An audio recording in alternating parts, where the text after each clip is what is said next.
Menikahi Hot Om. Bab 283.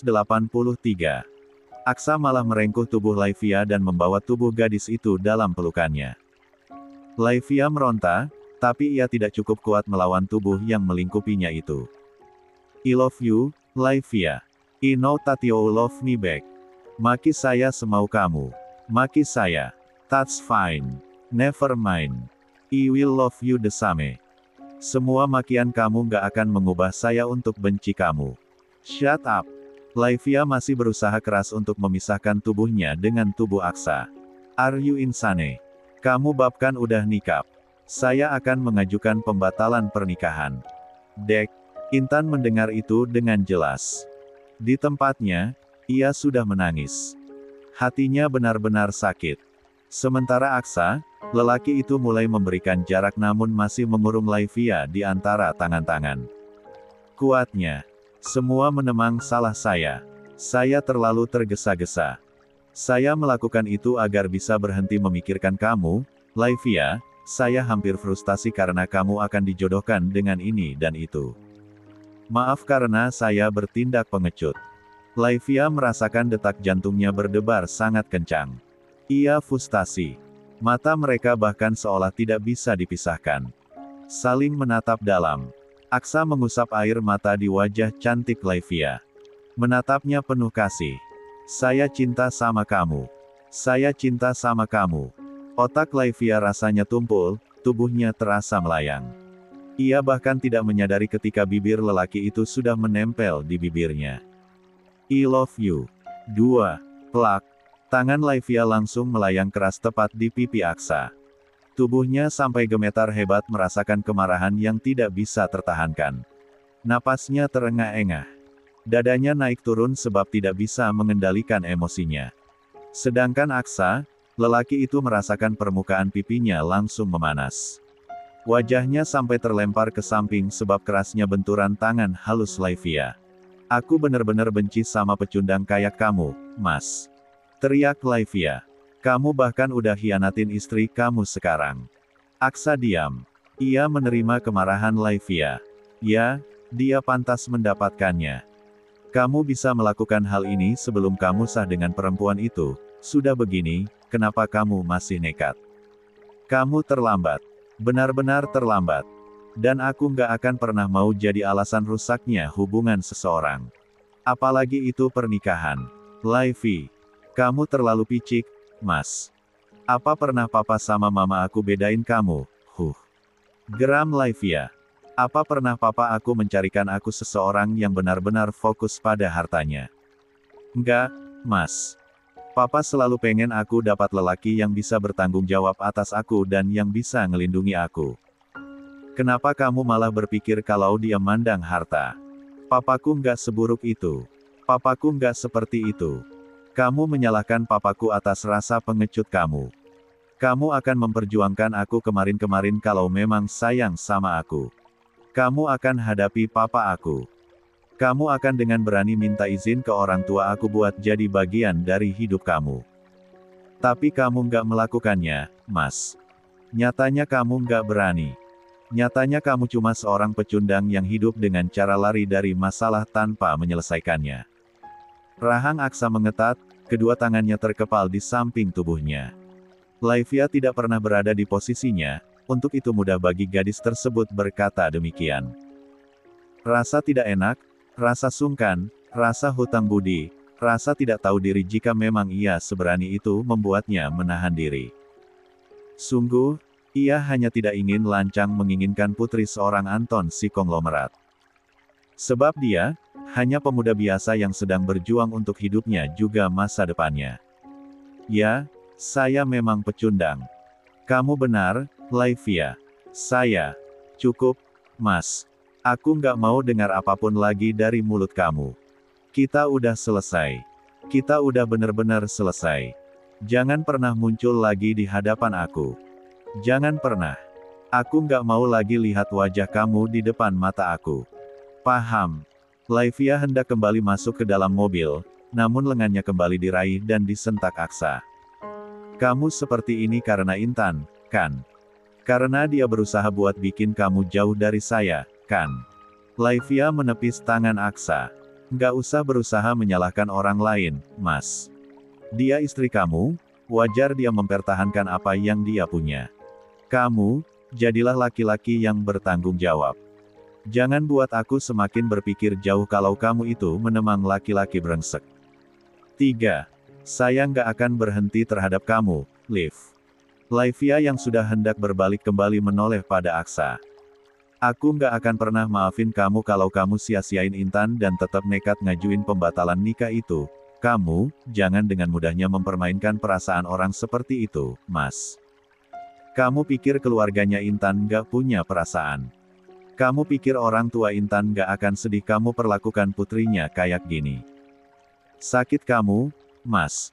Laivia kali ini berbalik, dan Aksa tidak berusaha menahannya lagi. Anggap kita nggak pernah saling kenal, Mas. Aku anggap, semua hal yang pernah kita lewati adalah lembaran kosong. Aku nggak akan pernah mengingat semua kenangan itu. Aku akan hapus semua dari pikiranku. Please. Jangan pernah muncul-muncul lagi. Urus istri kamu. Kamu nikah nggak sekedar nikahin Intan, tapi juga keluarganya. Hargai mereka, Mas. Hargai perasaan orang-orang yang bahkan udah bantuin Widya sama Om Mahesa bersatu. Jasa mereka terlalu banyak untuk kamu lupakan. Ingat juga kebaikan mereka sama keponakan-keponakan kita. Please. Aku pengen kamu jadi laki-laki bertanggung jawab. Intan, perempuan itu mendengar dengan jelas bagaimana Laivia membelanya. Membela keluarganya. Mementingkan kepentingannya. Perempuan itu sangat baik. Dia tulus. Tidak salah jika suaminya begitu menyayanginya. Tidak salah jika lelaki itu begitu mengaguminya. Rumah Intan. Intan sudah berada di rumahnya. Air matanya menetes tidak terbendung dari tadi. Hatinya benar-benar terasa hancur. Lah bingung. Ia benar-benar berada di persimpangan. Melihat bagaimana sikap Laivia tadi, membuatnya berpikir ulang. Haruskah ia merelakan? Tapi bagaimana dengan keluarganya? Bagaimana mereka akan menghadapi cibiran masyarakat sekitarnya? Sungguh, ia tidak ingin mencorengkan arang di wajah orang tuanya. Ia tidak sanggup melakukan hal itu. Ia benar-benar tidak sanggup. Lama berkutat dengan pikirannya, suara deru mobil membuat gadis manis itu bergegas untuk melihat dari jendela bertirai. Aksa.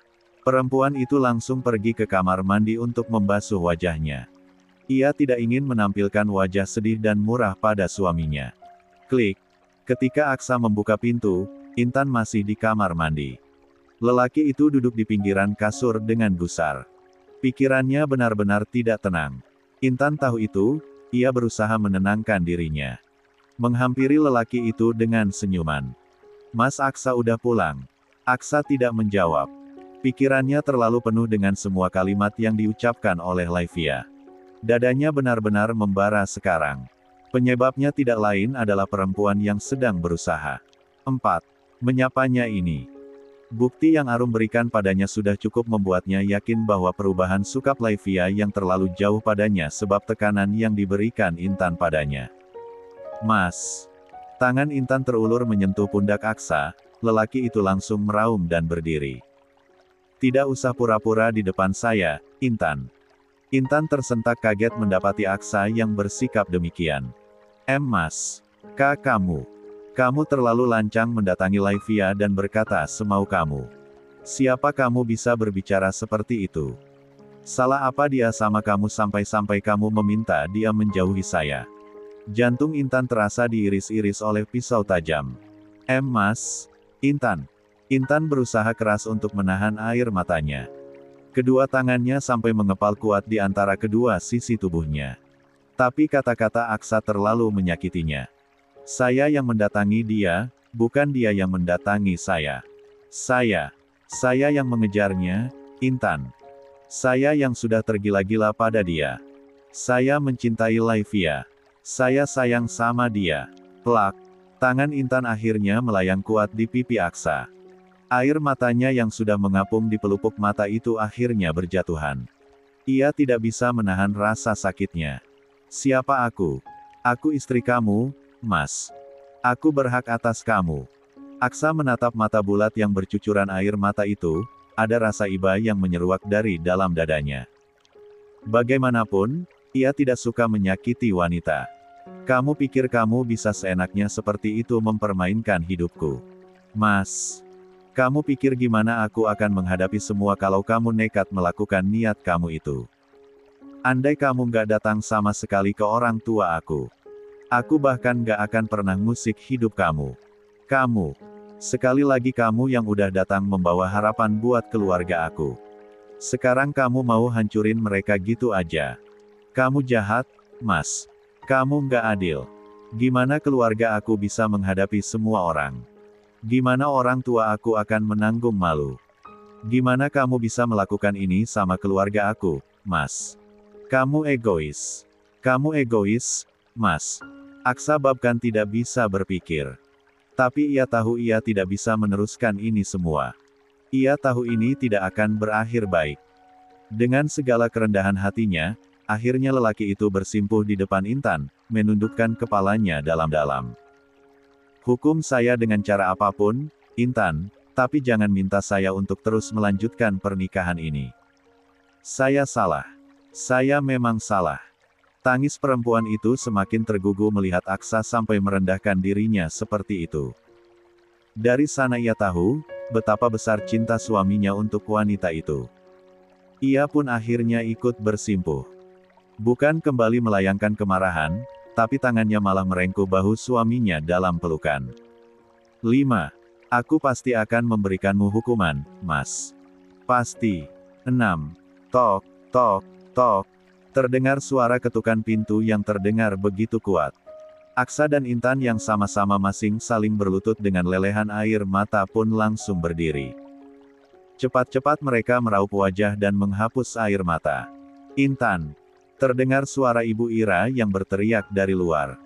Suaranya terdengar sangat cemas dan keras. Nak Aksa. Bapak. Nak.